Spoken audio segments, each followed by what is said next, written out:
Hello guys, Sir Grandolot here. Today we do the unthinkable, we do a live stream speedrun. What do I mean by that? Well, if you followed the live stream from yesterday for Chaos Zero Nightmare Season 2, you may have noticed that it was a honker of a live stream. The English one was 2 hours and 40 minutes, 2 hours and 20 because it actually starts at the 20 minutes mark. How much information was actually relayed during that live stream? It was a lot, but I think that it could have been done a slightly better job at doing so, and I will suggest that later. But first, let's go with the speed run. At the 20-minute mark, there is a short trailer which we have already seen because it was already uploaded on the channel of a YouTube channel for Chaos Zero Nightmare. At the 25th minute mark, after a short talk, we get to see something that I was really hyped about, the acrylic figures. If you go on Stove, in the community tab, and you find the right event, you leave a comment and you get the chance of winning either Narya or Serenia. They're two of my favorite characters, so I would be so happy, so happy at winning either of them. Moving on. At 28th minute mark, we have a summary of what is going to be presented during the live stream. New combatant, the changes for the Season 2, the revamp of the Zero system and the codexes, improvements in a lot of things, balance adjustments, which the live stream didn't cover a lot, because it was already covered a lot during the developer's talk and the whole post on Stove, and the new events. Then, after this, at the 30-minute mark, we finally get to see... Where is she? 9. I want to go to the main thing here. Okay, here we get to see 9. Now, this part of the video, which starts around the 30-minute mark, talking about 9, goes on until 1 hour and 4 minutes. And, you know, if I hover here on the scroll bar, you can see it's just... over 30 minutes of talk about 9, and then the combat showcase. So, suggestion number 1, Smiley. When a new combatant is released, what I want to see is the combatant in the combatant screen. I want to see the animations of everything, all the cards, all the attacks, the manifest ego, everything. For the cards, what I want to see is very simply something like this. An image on screen that shows me the card here, Epiphanies. The card, Epiphanies. And I believe that on a full screen you could probably stack 3. Let's just do 2, because you want them big and readable enough. But you could have 2 cards, like one here, where I'm hovering my mouse, one here, and next to it the 5 Epiphanies, next to the other one the 5 Epiphanies. On screen for, let's say, 10 seconds. People can pause, people can read, people can go back to it later, move on to the next card. Then what I want to see is the animations. And around the, where is it, 58 minute mark, my god. 58 minute mark, we finally get to see 9's animations, which are very cool. I especially like her Manifestigo. It's not this one. Let's see if we can get to see the Manifestigo while I'm talking. This interests me a lot, because sometimes I will pull for a combatant just because I really like the animations. Even if it's not someone who fits in my teams very well, if I like that combatant, I will pull for it regardless. Because having a combatant with beautiful animation and a beautiful design makes me happy. Her Manifestigo is great. There is an anime part, a black and white anime part, and that is so well done. I was really hyped, really hyped about this. And then, you know, some extra combat scenes to show what she does. Okay, this was a couple of minutes. But let's move on, because this is a speed run. At the 1 hour and 4 minute mark, we got the team showcases, team suggestions. This is something that the developers do very well, because the team that they suggest work well, and it has been like that ever since the first live stream. There are some games that I will not mention that sometimes they give you suggestions for teams and partners and team members, and they're terrible. Smilegate, no, these teams are great. I'm surprised Serenel was not suggested, because in this team, like, you could have 9, Mia, Serenel, and it would be amazing for me. There are two options. One is that they want to do it more budget friendly, or maybe because Serenel is no longer available, they don't want to have her showcased in a best of for a team. Which is something that I would approve, because it's not nice to be like, haha, you missed out on Serenial, fuck you player, it's your fault. No, they don't show her, that's good. I approve of that. Then we go into the Season 2 stuff, around the 1 hour 6 minute mark. The Arena, which is a new event during the seasonal content. Then we talk a little bit about equipment. The equipment part bothered me a lot, because it's very interesting that the gear that we get during a run, we can change it, we can modify, we can add extra feature. The video lasted about 9 minutes here. Like, man, you see I'm hovering and scrolling. 9 minutes explaining how it works.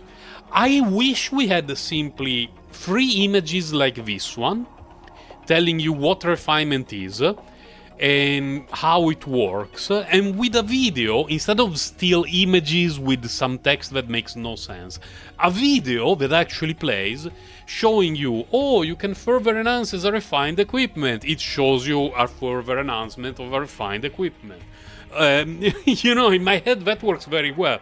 Much better than 10 minutes talking and explaining how it's done. It could have been 10 seconds of the first screen, 10 of the second one, 10 of the third one, with a video visually explaining what is happening. At the 1 hour 18 mark, how long have I been recording so far? 7 minutes, okay.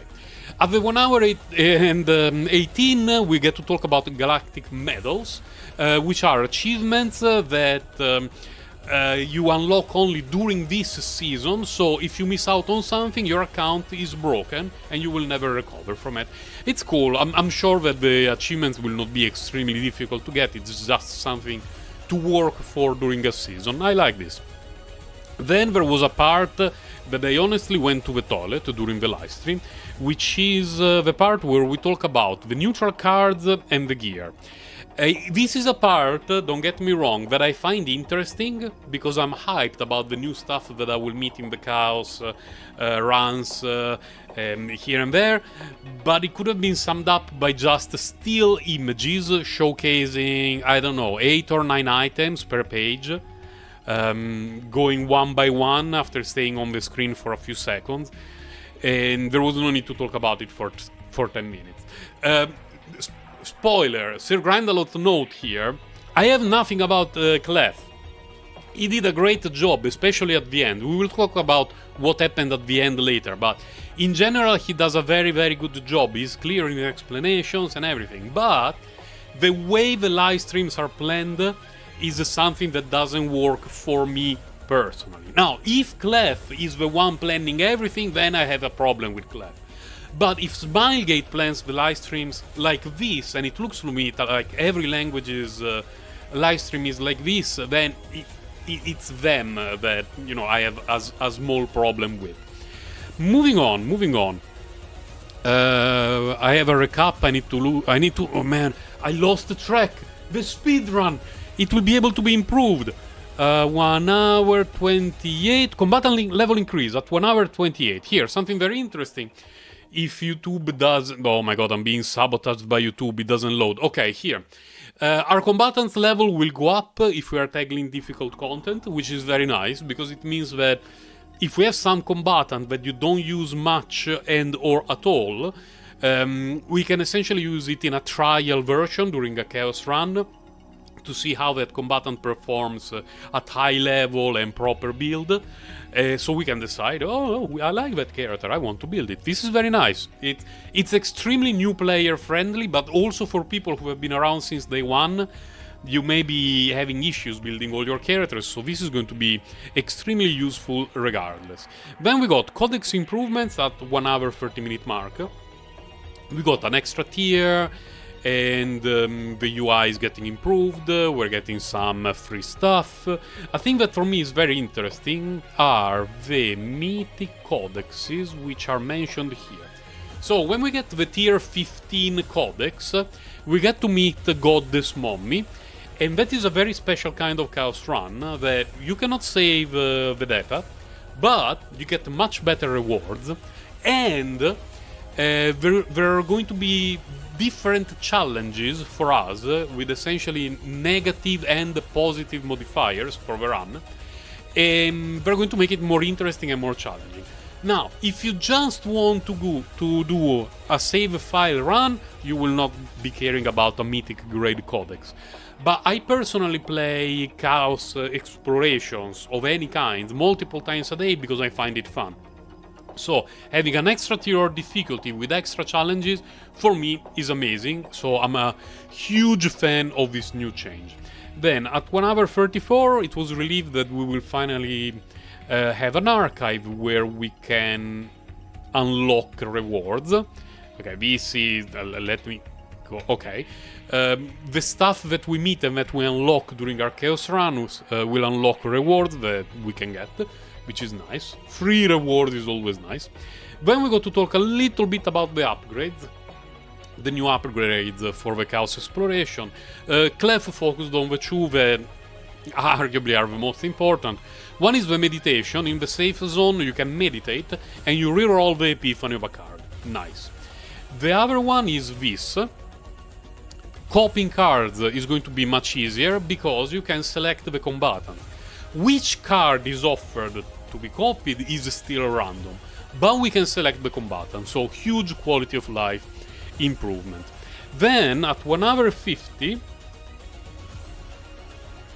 here, we get to talk about the new fragments, and very interesting. One is clearly designed for 9, one is designed for more for support characters. Someone like Rey, who has a very easy time exhausting something. She can give 15% damage amount of all to everyone. It's pretty good sets. The first one, of course, is very specific for 9, but at least it also applies for other characters, so it's not terrible. It's not like some of the sets that we currently have. For example, the set that was released for Serenial that increases instinct damage, and if your character is not Serenial or an instinct damage character, that set is extremely bad. And every time that you get a slot 5 fragment and the elemental damage is not instinct, it's a wasted piece. So, you know, it feels a little bit bad. Here it's a little bit better though. Then we got... oh, a thing that I forgot to mention. We need to slide back a little bit in our speedrun, but here not. The removal changes. This was already discussed in the developer note. It was discussed in a huge stove post. I discussed it in my previous video. It's interesting. It just changes to how the save data is stored. Then, then at 1 hour 33 actually, we get the developer talk. Okay, here he looks a little bit weird. Let me get a different tab. As I was saying, he looks weird by default, so it doesn't matter where I stop the video, he will be going to have a weird look. So let's just let the video roll. So, this part for me was very interesting. It had a problem. At the moment, I've been recording for roughly 14 minutes, and while talking, I delayed to you almost all the information that was given to us during the livestream. I believe that what could have been done during the first 15 minutes was 1 minute trailer of 9, a showcase of 9 where you show her, you show her cards, then you show her animation. That's it, is at the most 5 minutes. And for all of this you don't need to have Clef on screen. You can have Clef chilling in the background, sipping some tea while the video is playing. Then, after that you give me 1 minute for the partner. Then you give me the 2 minute trailer, the showcase trailer where we see the combat and everything of 9, all the animations. Let's say that this is 8 minutes, roughly, okay. Then you give me another 7 or 8 minutes during which you showcase me the content of the new season, the changes, a few short clips for some new game mechanics that you know, may not be completely clear if shown just through an image, like the crafting system, like the crafting of the equipment. Just showing the image in my head, like for me, for Sir Grandelot, I don't want to see an image, I want to see a video. It helps me a lot more. An off-screen voice that tells me, Sir Grandelot, you're a retard, you need to take this equipment, you combine it with this equipment, there is a flash on screen, and this happens. And then I'm like, yeah, I get it now.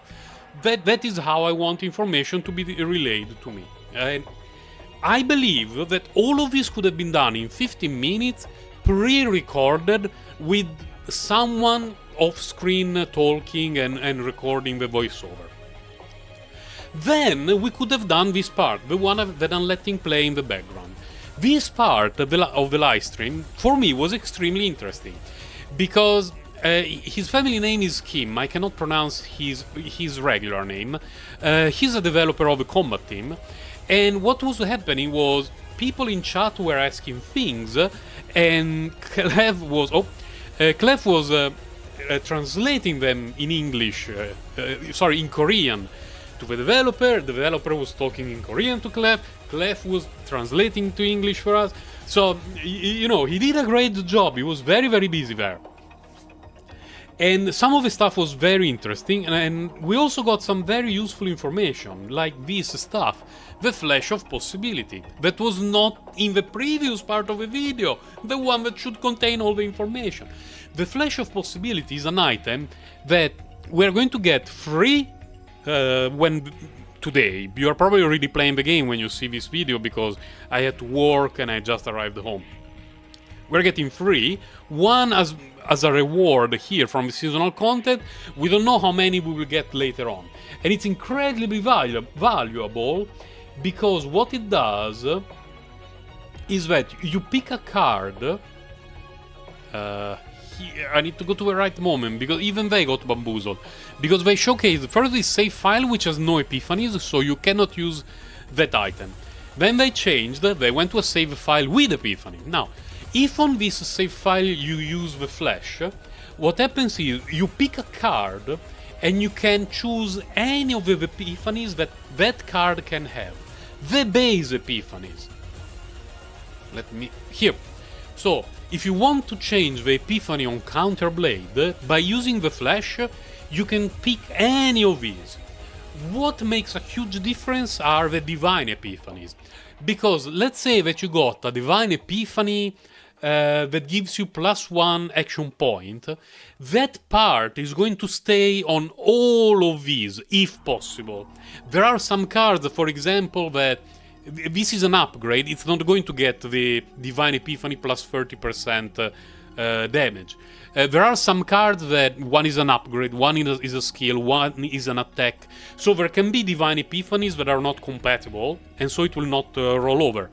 But if your epiphany, your divine epiphany has +1 action point, you reroll, +1 action point is staying there. You're keeping the divine epiphany, and then you choose the base that you want, which is amazing. Very valuable item.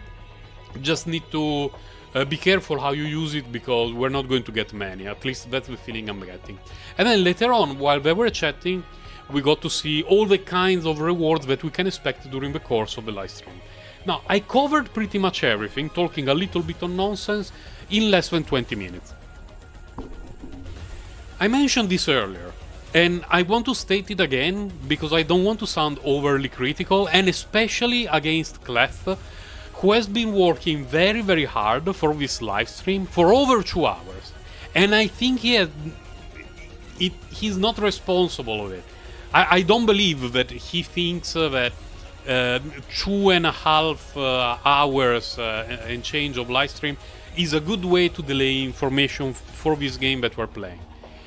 If the live stream was 15 minutes, delivering all the information to us in a pre-recorded video with a voiceover, then we got a chat with a developer answering questions from your YouTube comments. Those that, you know, Clef thinks, oh, this comment is not completely moronic, let's discuss with the developer. For me, it was incredibly interesting, and I didn't mind the length, because this part went on almost 1 hour, I believe. Let's see. Developer showed up around 1:53 and the video ended at 2:39, so almost 1 hour. Let's say 50 minutes. I watched all of this. I listened to all of it in the background while I was doing something at home. For me, it was incredibly interesting. But people not always have 2 hours and a half to watch a live stream like this that just needs to deliver information directly to us. Especially because we don't know anything about the characters until this very moment. Like, they do not reveal anything in advance. So we're really there thirsting for information. Please, Smilegate, 15 minutes, a pre-recorded video with all the information. Then I still want to see Clef. I still want to see a developer answering question and that sort of stuff. I liked it. It's just the way in which information is delivered to us that a lot of people have complained. I also want to mention one thing before we log off. Now, the speedrun is done. I win. But there was this part which I liked a lot. Because just a few days I released a video saying I wish that some of the designs in the game were less Goonified. Because I'm an adult, I spend time in public on my commute to work and I play the game when I'm at work. There are people at the place where I work. I cannot show, Serenial's wallpaper and stuff like that. And so some of the parts of the design of 9 have been de-Goonified. This is still something I wouldn't probably show in public, but it's a little bit better than what it was before, which means that Smilegate watched my video and at the very last moment, before dropping the patch, they changed things to appease me. Thank you, Smilegate. I really, really approve it. And I hope that the way in which I made this video has delayed? No, that's not the word. Man, English is tough. Has delivered to you the fact that I like this kind of thing, the live stream that gives us information, and I like Clef, and I think he's doing a great job. I just think that in general, Smilegate could do a much better, clearer, and quicker job at doing this, to keep everyone more engaged. Because I also believe that if all the information was delivered to us in like a brain rot TikTok speed, like 15 minutes, everything, ton of information, people would be so bamboozled and hyped that they would literally be looking forward to listening to Clef and the developer for clarification of things, like, I don't know, what do you mean Flash of Twilight, how does it work, how does it work with the Divine Epiphanies, which is something that happened at the very end of the live stream where most people already probably logged off. They talked about that. Here, 2 minutes 25, most people had already left. But if you show that during a 15-minute intro clip, and everyone will be like, Clef, what is it? How does it work? Tell us, enlighten us. So, yeah, a bit critical, but it is what it is. There is always room for improvement, even from yours truly. Bye guys, take care.